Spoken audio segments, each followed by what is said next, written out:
segala macam bentuk kemurkaan, menggalang masyarakat untuk menentang ajaran Allah dan ajaran Rasulnya, atau kalian termasuk ke dalam golongan orang-orang yang mengikuti Allah dan mengikuti Rasulnya, menjadi penolong agama Allah, penolong agama Rasulnya. Dua ini saja pertanyaan yang akan ditanyakan.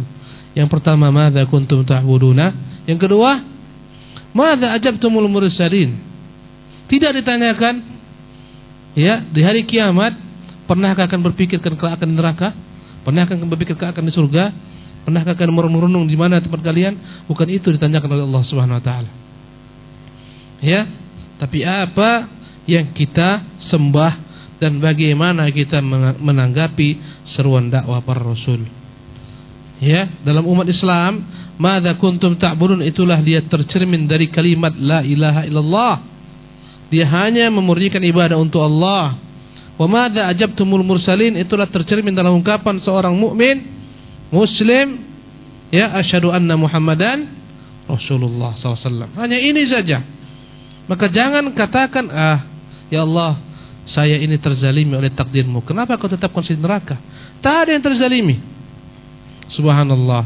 Karena Allah kunci mati ilmu takdir. Allah berikan kepada kita perangkat-perangkat untuk mengenal kebenaran, nanti akan dijelaskan di sini. Supaya tidak ada alasan di hari kiamat, ya Allah, engkau memang telah tetapkan saya dalam golongan ahli neraka. Ya Allah, engkau zalim kepada saya. Tak ada alasan. Karena ilmu tersebut tersimpan dalam Lauh Mahfuz, ada Allah yang ketahuinya. Yang kedua, telah tegak hujjah, telah sampai keterangan, dan tidak ada pun seseorang dipaksa di bumi ini untuk beriman kepada Allah Azza wa Jalla. Tak ada paksaan. Bahkan para nabi, tak ada seorang pun nabi yang memaksakan orang kafir untuk memeluk agama Islam. Kata Allah, la ikraha fid din, tidak ada paksaan dalam agama. Bahkan Allah jelaskan, faman syaa'a falyu'min, yang mau silakan beriman, wa man syaa'a falyakfur, yang mau silakan kufur. Masing-masing tanggung jawab dengan apa yang dia pilih. Kullu nafsin bima kasabat rahinah. Setiap jiwa dengan apa yang dia lakukan akan bertanggung jawab dan diminta oleh Allah SWT pertanggungjawaban. Subhanallah. Tatkala kita mengetahui bahwasanya Allah beri petunjuk, banyak-banyaklah kita meminta kepada Allah petunjuk. Dan jangan sampai kita merasa bangga dengan petunjuk yang telah ada dalam diri kita ini. Ya, karena boleh saja petunjuk yang ada sekarang Allah cabut, Allah berikan kepada yang lain. Subhanallah. Dan hal ini membuat seorang hamba senantiasa dalam ketakutan, dalam kekhawatiran, yang membuat dia berpacu dalam beramal sehingga muncullah sifat harap.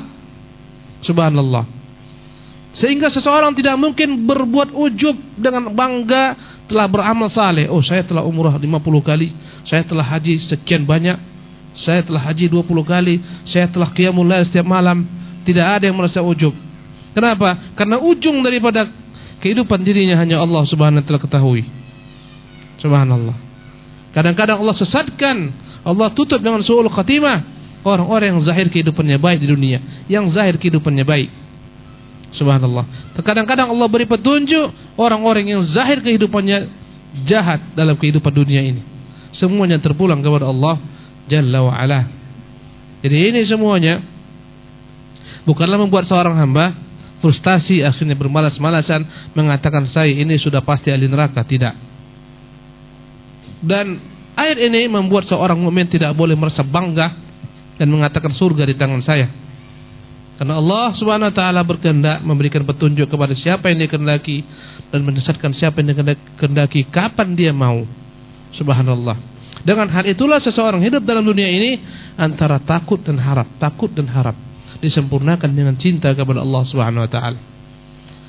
Man yahdillahu fahuwal muhtadi, barang siapa diberi petunjuk Allah Subhanahu wa taala maka dialah orang yang benar-benar mendapat petunjuk. Subhanallah. Ada orang-orang yang kita pernah harapkan mendapat petunjuk, Allah beri kepada petunjuk. Ada orang-orang yang kita harapkan, bahkan kita mungkin menangis, meminta kepada Allah agar diberi petunjuk Allah, tidak Allah berikan. Subhanallah. Ya, ini menunjukkan lemahnya kita, dan ini menunjukkan kewajiban manusia bukanlah sampai pada tingkat memberikan hidayah taufik kepada hamba. Itu bukan hak kita, itu hak prerogatif Allah Jalla wa Ala. Dan ini adalah bantahan kepada orang-orang ahlul bid'ah dari golongan Mu'tazilah yang mengatakan bahwasanya segala macam perbuatan hamba yang buruk itu tidak ditakdirkan oleh Allah Subhanahu wa taala. tapi dia sendiri yang merancangnya tanpa diketahui Allah, di luar ilmu Allah, ya di luar kontrol Allah Subhanahu wa taala, bahkan tidak dikehendaki oleh Allah Subhanahu wa taala. Kita mengatakan orang-orang tergelincir dalam dosa-dosa besar itu semuanya dengan pilihannya sendiri. Ya. Kemudian hal tersebut terjadi dengan kehendak yang tidak diridhai oleh Allah Subhanahu wa taala. Namanya kehendak kauni. Ini saya ulang-ulang selalu. Subhanallah. Tidak Allah ridhai, tapi Allah kehendaki terjadi dengan segudang hikmah di baliknya. Kadang-kadang dengan tergelincir kepada dosa, orang bertobat, menyesal, memperbaiki dirinya, maka lebih tinggi lagi derajatnya daripada sebelum dia bertobat di sisi Allah Subhanahu wa taala. Sebagaimana kata Ibnu Qayyim rahimahullah, kadang-kadang ada orang yang sakit, kemudian diterapi, setelah dia sembuh, lebih sembuh daripada sebelum dia mendapat penyakit. Itu di antara hikmah daripada dosa-dosa. Subhanallah.